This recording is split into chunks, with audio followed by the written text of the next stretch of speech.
எகிப்துல இஸ்ரவேலர் அடிமைகளா இருக்காங்க. இந்த அடிமைத்தனத்தின் உச்சகட்டம் என்ன? பிறந்த பிள்ளை ஆம்பளை பிள்ளையா இருந்தா பிறந்த அடுத்த நிமிஷம் கொண்டு போய் நதியில போட்டுருவாங்க, அவ்வளவுதான். இப்போ ஒவ்வொரு குடும்பத்திலும் இந்த சம்பவம் நடந்துட்டே இருக்கு. ஒவ்வொரு தாயும் தகப்பனும் அழுது புலம்புகிற நாட்கள். இவங்களுடைய உண்மையான தேவை என்ன?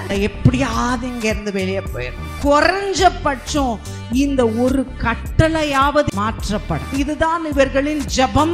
இந்த ஜெபத்தின் விளைவாக ஒரு குடும்பம் விசுவாசிக்கிறாங்க, இந்த குழந்தைய தேவன் தந்தார், தேவன் காப்பாற்றுவார் என்று சொல்லி எவ்வளவு நாள் ஒளித்து வைத்தார்கள்? 3 மாத காலம். எபிரேயர்ல அததான் 3 மாதம் வரைக்கும் விசுவாசம். 4வது மாசம் என்னாச்சு? அவிசுவாசம் ஆச்சா? இல்ல. பிரச்சனை விசுவாசித்து அதிகமாகும் போது குழந்தைய கொண்டு போய் நதியில விடுறாங்க.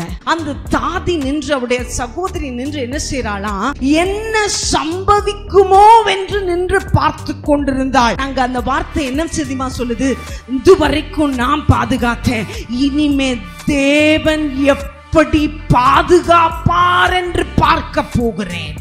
தூக்கி போட்டுட்டு ஓன்னு கத்திட்டு வீட்டுக்குள்ள ஓடி வந்து கதவை பூட்டிக் கொண்டு அளவில்லை. நான் ஒரு தாயா இவ்வளவு போராடினேனே, இந்த குழந்தைய பாதுகாக்க என் கை மீறி போன போது தேவன் என்ன செய்வார்? தேவன் என்ன செய்தார் சொல்லுங்க? அந்த நதிக்கு குளிக்க வந்த ராஜாவின் குமாரத்தி குழந்தையை கண்டு எடுத்து, ஐயோ இந்த குழந்தைய நான் வளர்க்கணும்னு ஆசைப்பட்டு, திரும்ப இந்த குழந்தைய வளர்க்கறதுக்கு பால் கொடுக்க ஒரு தாய் வேணுமேன்னு சொல்லி குழந்தையின் தாயையே கொண்டு வந்து அவளிடத்திலே கரத்திலே ஒப்பு கொடுத்த இப்படிப்பட்ட விசுவாசம் தான் என் வேதம் எனக்கு காண்பிக்கிறது.